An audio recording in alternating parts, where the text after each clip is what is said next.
Good morning student. आज मैं the adventures of Toto class 9th के मोमेंट बुक से पढ़ाने जा रहा हूँ।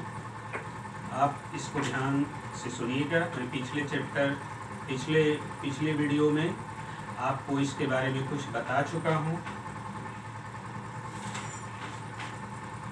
मैं ये बता चुका हूँ आपको कि एक बड़ी केतली आग पे रखी हुई थी चाय बनाने के लिए, और उसमें टोटो प्रवेश कर गया और वो हाफ बॉइल्ड हो गया, करीब करीब आधा जल गया, उबल गया।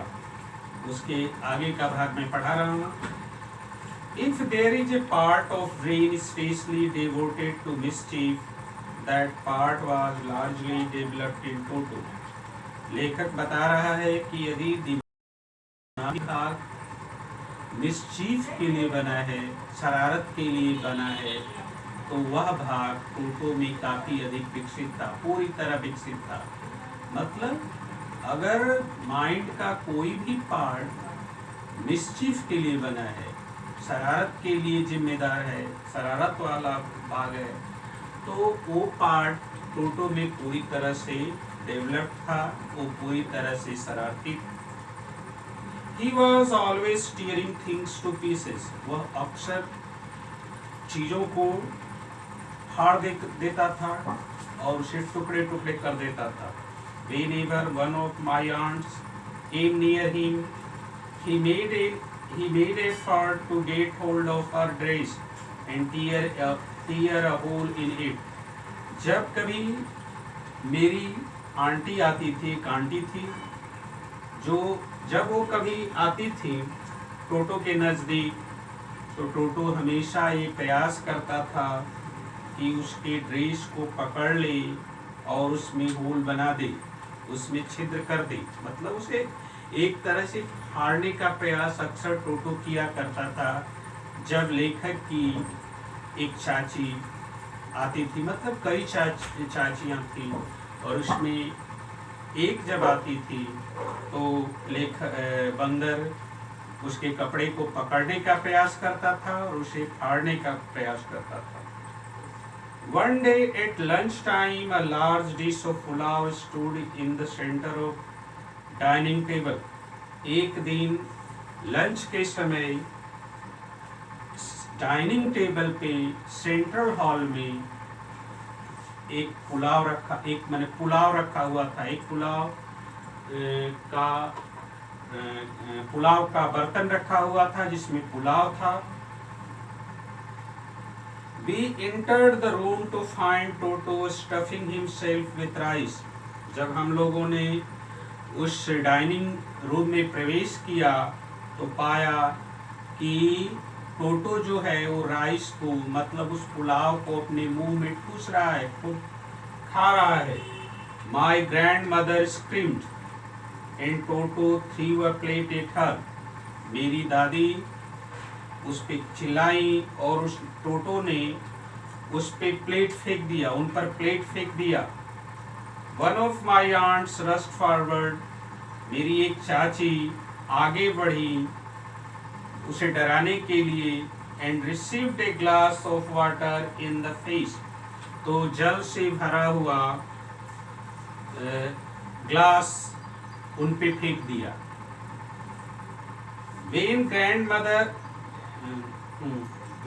grandfather arrived, Toto picked up the dish of pulao and made his exit through a window. जब दादाजी आए उस डाइनिंग रूम में, तो टोटो ने पुलाव का बर्तन था वो पुलाव सहित उठा लिया और खिड़की से निकलकर बाहर चला गया, माने भाग गया। We found him in the branches of jackfruit tree. हम लोग उसे, माने वह जैकफ्रूट ट्री के शाखाओं पे जाकर बैठ गया, जैकफ्रूट ट्री के पेड़ पे बैठ गया। The dish still in his arm. माने जो थाली थी अब भी उसके हाथों में थी। He remained there all afternoon. और पूरे दोपहर के बाद तक उसी ब्रांच पे रहा, उसी पेड़ पे रहा। eating slowly through the rice, और वह धीरे धीरे उस राइस को खा रहा था। Determined on finishing every grain, ऐसा प्रतीत होता था कि वह एक एक कण को खाने के लिए दृढ़ संकल्पित है। मतलब उसने तय कर लिया है कि इस पुलाव की इस डिश का पुलाव का एक एक कण वह खा जाएगा।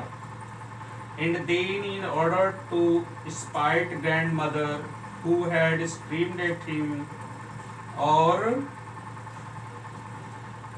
ग्रैंडमदर दादी जी थी उस पे चिल्लाई थी, इसलिए उन्हें चिढ़ाने के लिए he threw the dish down from the tree and chattered with delight when it broke into 100 pieces. तो उन्हें चिढ़ाने, दादी जी को चिढ़ाने के लिए वह जो जिस थाली से पुलाव खा रहा था पेड़ पे बैठकर, उस थाली को नीचे फेंक दिया, और जब थाली टुकड़ों में टूटकर बिखर गई, जब थाली टूट गई तो वह खुशी मनाने लगा, ताली बजाने लगा, एक तरह से खुशियां मनाया। Obviously Toto was not sort of fate we could keep for long. लेखक बता रहा है कि वास्तव में टोटो ऐसा जीव नहीं था जिसको हम लोग रखना अफोर्ड कर सकते थे, मतलब वहन कर सकते थे। मतलब उस जानवर को जो शरारती था, चीज़ों को तोड़ा करता था, वो उसको रखना अपने पास हम लोगों के बस की बात नहीं थी। इवन ग्रैंडफादर रियलाइज दैट, यह चीज़ दादाजी भी महसूस करते थे कि हम लोग टोटो को रख नहीं सकते, क्योंकि वह रोज कुछ न कुछ चीज़ों को नुकसान पहुंचाया करता था। We were not well to do and could not afford the frequent loss of dishes, cloths, curtains and wallpaper. कह रहे हैं कि हम लोग बहुत समृद्ध नहीं थे, और जो टोटो के द्वारा बार बार हानियां पहुंचाई जा रही थी, थालियों को तोड़ा जा रहा था, कपड़ों को फाड़ा जा रहा था, कपड़ों को फाड़ रहा था, पर्दों को फाड़ देता था, वॉलपेपर जो लगे होते थे, दीवारों पे पेपर लगे होते थे, उसको फाड़ो दे रहा था। तो वह काफ़ी अधिक बर्बादी कर रहा था, और लेखक का परिवार इतना समृद्ध नहीं था कि इन चीज़ों का जो नुकसान हो रहा है उसकी वो भरपाई कर सके। So grandfather found the Tonga driver and sold Toto back to him for only 3 rupees.